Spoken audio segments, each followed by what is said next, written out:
Hi, I'm James Ashley.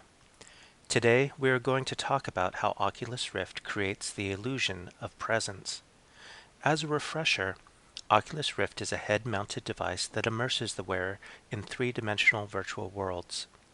Virtual reality has been popularized in movies like The Matrix and Lawnmower Man, as well as books like Snow Crash and Neuromancer.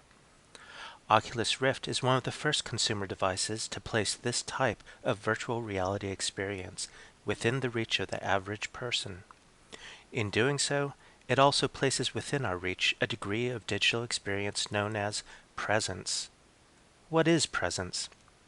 Presence is a research term used to describe the highest level of digital experience we are currently able to achieve. The lowest level of digital experience is casual gaming on phones and tablets. These experiences are diverting, but it is typically easy to put them down and context switch to other tasks when we need to. The next level of digital experience is immersive. Immersive experiences are common to first-person shooters and massive multiplayer online games. They draw us in and are more difficult to leave than casual games. While people playing immersive games have been known to become irate when they are forced to quit or pause their gameplay, they rarely lose track of the fact that they are still actually in the real world, sitting in a physical room. The highest level of digital experience is presence. Presence is the illusion that we are present inside a virtual world, when in fact we are simply looking at a different kind of display screen, which we happen to be wearing on our heads. The best way to think about this term presence is to remember that virtual worlds are bigger on the inside than they are on the outside. By this I mean that while we are generally confined to a small space when we put on the virtual reality goggles, inside of the virtual reality goggles we get to experience worlds that are many times larger. Our sense of space adjusts to the area inside the virtual reality, and we lose track of the actual physical space that we occupy. While exploring virtual worlds, it is actually common to accidentally bump into physical walls in the real world because we have forgotten that they are even there. So in order to avoid minor injuries, please always remember to keep track of the walls and objects physically around you while playing with the Oculus Rift. The latest Oculus Rift developer kit uses three important tricks to create the illusion of presence. The first trick is stereoscopic vision. This is a trick we are probably all familiar with from 3D movies. Each eye is shown a slightly different perspective of the same scene. This creates the illusion of stereoscopic depth.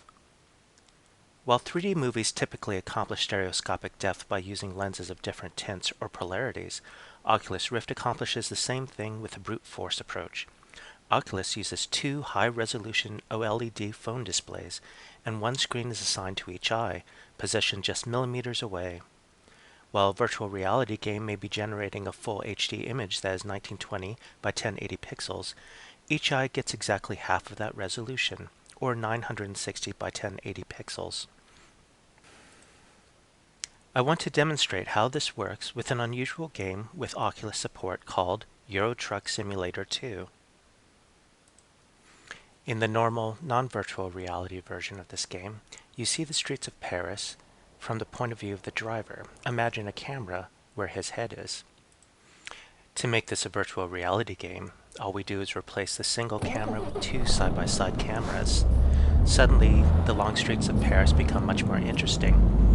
You can look deeply into them into the distance. Be careful not to be distracted, though.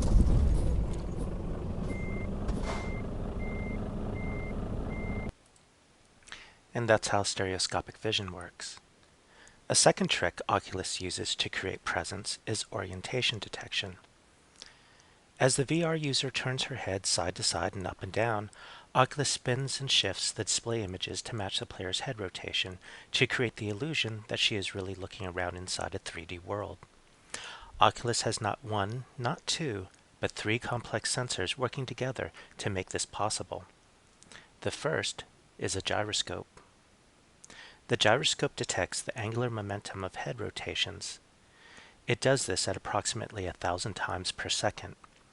Unfortunately, the gyroscope is not always perfect, and small imperfections in the data stream can be introduced over time. To correct this sort of drift, Oculus is also equipped with an accelerometer.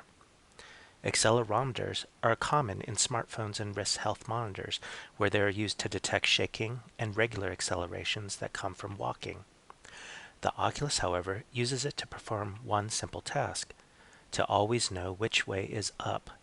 The direction of up can then be used to correct for any errors with the gyroscope. Even this isn't always perfect, however, so as a final backup, the Oculus is also equipped with a magnetometer that adjusts for errors in side-to-side movement. The magnetometer, as you might suspect, is able to do this because it always knows the consistent position of magnetic north. Now I want to demonstrate the power of orientation detection with a simulation from the Japanese anime Spirited Away. You'll notice that as I look up and down and from side to side, the stereoscopic display will spin and pan along with my head to give the impression that I'm actually inside of the virtual reality world looking around.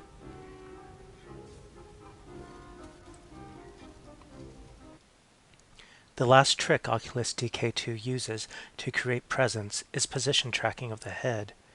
Whereas the second trick noted where the player's head was facing, this trick tracks the actual location of the player's head. It is a subtle but powerful illusion. Oculus tracks the position of the head by emitting multiple infrared beams in several different directions from the Oculus headgear itself. A stationary infrared sensor then picks up these signals in order to determine where the Oculus headgear is in relation to it. I want to demonstrate this feature with a space-flying game called Elite Dangerous. Elite Dangerous is a space simulation game that allows 360 degrees of movement. I use a gamepad to steer the ship, but I'm able to look around the interior of the ship by moving my head around. The white dots you see on the Oculus visor are actually infrared emitters broadcasting the location of the headgear. I can look up and down and side to side. Additionally, I can lean forward to get a closer look at something thanks to the position tracking. This works even if I turn to look around to see something behind me, since there are emitters on the back of the visor also.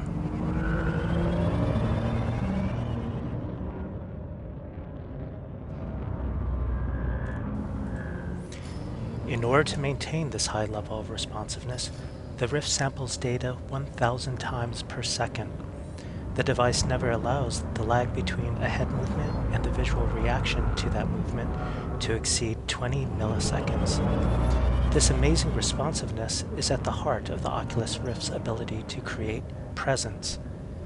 This, in turn, is leading to radical new therapies for conditions such as PTSD using virtual reality. And the remarkable illusion of presence. In this module, you learned that presence is a virtual reality term for the illusion that we are physically present inside virtual reality worlds. The latest Oculus Rift device uses 3 tricks to create this illusion. It uses stereoscopic displays, orientation detection, and position tracking.